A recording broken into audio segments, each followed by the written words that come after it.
Hello and welcome to Have Fun Cooking. Today we're going to be making chocolate chip cookies. The first ingredient is going to be 3 cups of all-purpose flour.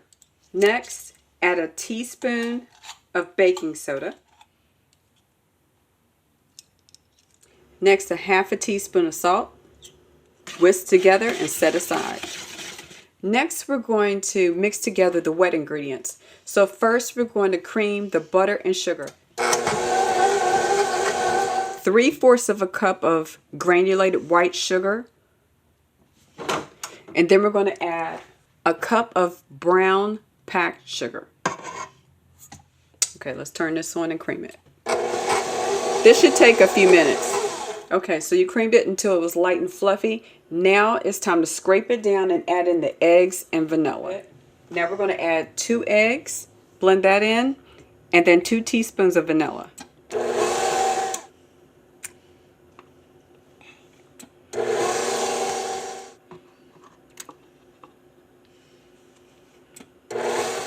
Next, you add 2 teaspoons of vanilla. Here's one. And here's the second one. Now blend.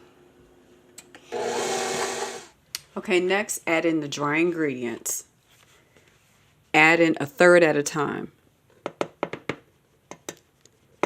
Once you add this in, you blend it some and then add some more.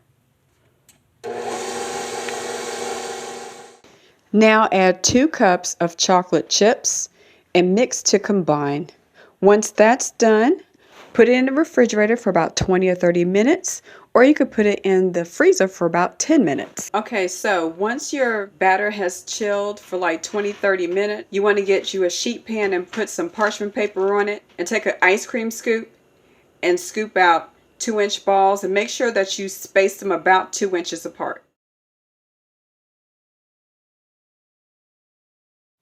Okay, here are the cookies. I just pulled them out of the oven after being in there for 10 minutes, and we're going to let them cool down some for about another 10 minutes. And this is how you make chewy chocolate chip cookies. Thanks for watching. Please like, subscribe, and share, and hit that notification bell for future videos. Enjoy!